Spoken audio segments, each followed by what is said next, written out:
As we enter the month of April, let's not be fooled by culture's holiday that withers away. Rather, let's walk in hope, faith, and love, because they all remain.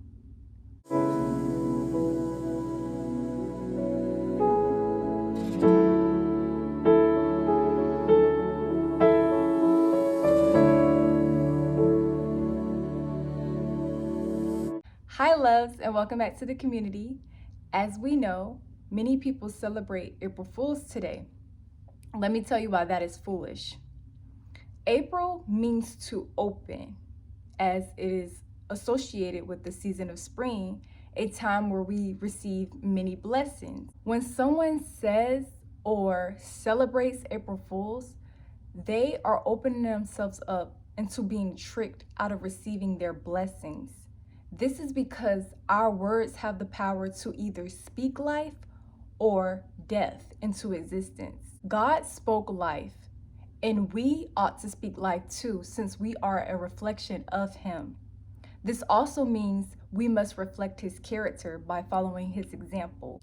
Follow God's example, therefore, as dearly loved children, and walk in the way of love, just as Christ loved us and gave Himself up for us as a fragrant offering and sacrifice to God. If we really think about it, children have a lot of faith.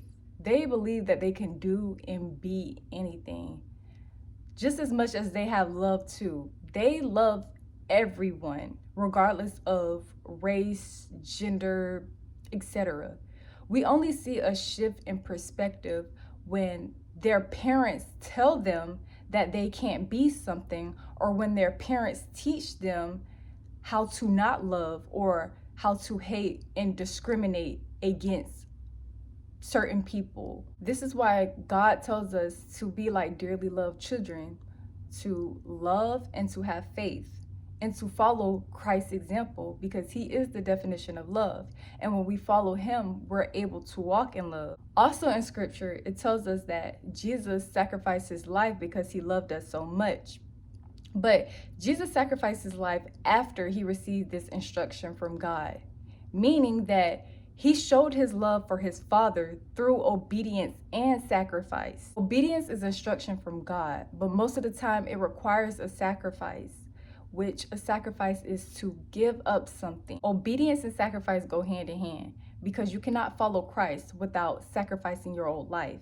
And when you sacrifice your old life, you're following God's instruction. Obedience is better than sacrifice, because when you obey God, you're putting your full trust in His instruction that you willingly sacrifice. But you can sacrifice something and your heart not be in the right posture. Let's take Cain and Abel, for example.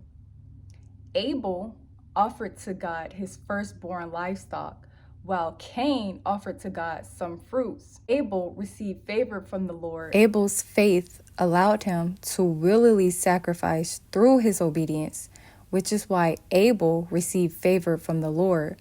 But Cain didn't have faith in God's authority, so he sacrificed, but he wasn't fully obeying God's instructions, which is to live by faith. When we follow God's example by speaking life and through obedience and sacrifice, we are less likely to be deceived.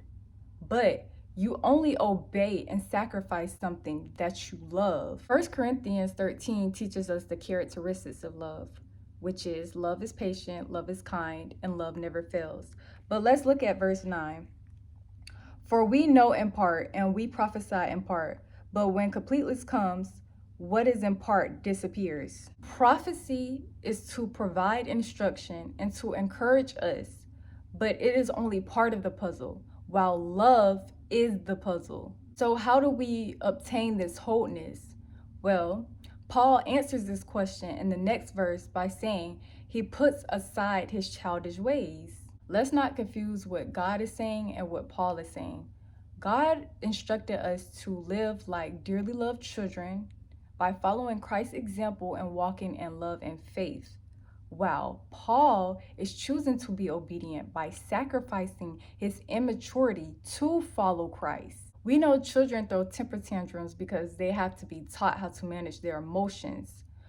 Wisdom and maturity is what separates a little boy from a man, because you can only model what you mirror, which is why Christ is our model and we are the mirror. Now I know in part, then I shall know fully, even as I'm fully known. And now these three things remain: faith, hope, and love. But the greatest of these is love. Paul knows part of the puzzle because he prophesies. He shall know the full puzzle when he walks in love. His faith is what causes him to know love before he knows love. Don't miss this, okay? Our life is the puzzle. Prophecies are pieces of that puzzle. We are able to put our life together when we obey God's instructions. We shall know that life is love because through our faith, we are able to know God, who is love, before we even meet him. Love is life because God is love and God created and spoke life. This is why there are three remainers: faith, hope, and love, with love being the greatest because love never fails. And you cannot have one without the other. Faith is the confidence in what we hope for and assurance on what we do not see. And without faith, it is impossible to please God because we rely on our faith in God's existence. I know that was a lot to soak in, but let me give y'all the instructions that God gave Paul on how to live a life that pleases him. Number 1, control your bodies in a way that is honorable to God. Number 2, love as God has already instructed you. Number 3, live a quiet or private life. Number 4, mind your business. And number 5, work so you don't have to depend on others. If we choose not to adhere to those instructions that were given to man by God, then we are not rejecting man, but we are rejecting God himself. The beautiful thing about this is God has already given us his spirit of love and the power to be self-disciplined. Therefore, God has already given us the power to follow his instructions. I want to leave you all with something that will serve as a reminder of how you can live a life that pleases God, and so you can win a life, because you can only win a life if you live a life that pleases God. This equation is called spread the love equation. A successful life equals parentheses speak life plus obedience with greater than equal to sacrifice, close the parentheses, multiply it by the three remainders: faith, hope, and love, with the exponent of love. If you need further encouragement, I suggest that you meditate on these scriptures, as well as go listen to the song God Favors Me by Hezekiah Walker. Everything mentioned in today's video will be listed in the description, including the equation, okay? But to close out this video, I want to remind you all to don't forget to spread the love today. I love you all and have a blessed day.